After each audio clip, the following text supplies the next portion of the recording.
Though we often call the book of Joshua a historical book, we have to remember that this isn't really what we think of today as history. It's more of a national story or myth. That becomes clear to us again as soon as we open the book of Judges.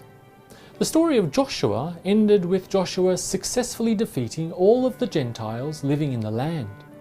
But the first chapters of Judges tell us that in reality, most of the promised land hadn't been conquered at all. This leaves the Bible writers with a difficult problem of explaining why Israel's military conquest of the land never happened. Here the writers give us three different suggestions. The first, in chapter 2, verse 20 to 21, is that God didn't let the Israelites win because he was punishing them for their sins.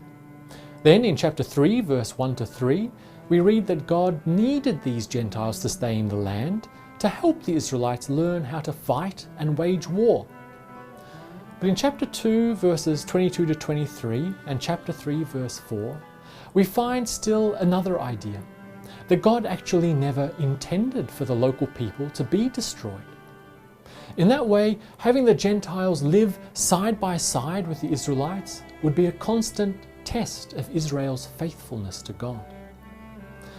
The problem is that looking back in time, the writers knew that the Israelites badly failed this test over and over again. The people constantly abandoned God and disobeyed him. As a result, some of the writers actually lay the blame for Israel's failures on those non-Jewish neighbors, and they argue that the Israelites really should have murdered all of these local people so they couldn't lead Israel astray.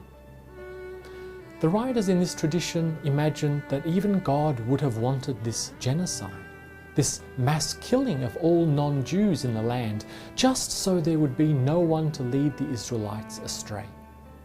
Because maybe without those local people around, maybe Israel could have managed to pass the test of staying faithful to God. Well, this is really a very problematic idea. First, killing all the local people in order not to fail a test of faith. That's like trying not to fail a maths test by killing your maths teacher. You may avoid the test that way, but that's hardly the point. The point was for the Israelites to stay faithful to God, despite all the temptations around them, not to commit genocide in some hope to bypass the test. Second, while the writers imagine this idea of genocide comes from God, Jesus confirms for us what we already suspected, that this idea isn't godly at all.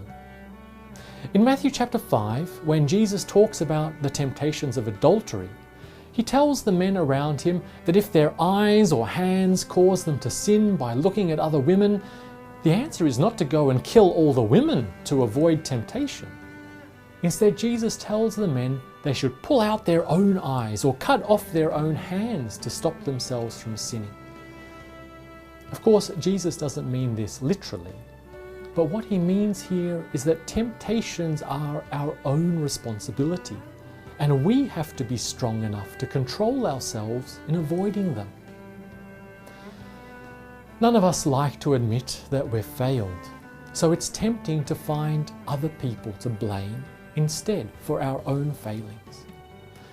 The men around Jesus wanted to blame women for their own temptations to adultery, and the ancient Israelites wanted to blame their local neighbors for Israel's own lack of faithfulness to God. But Jesus reminds us how wrong this is. All of us need to take responsibility for our failings and do our best to grow and change, becoming better people. Our task isn't just to find other people to blame.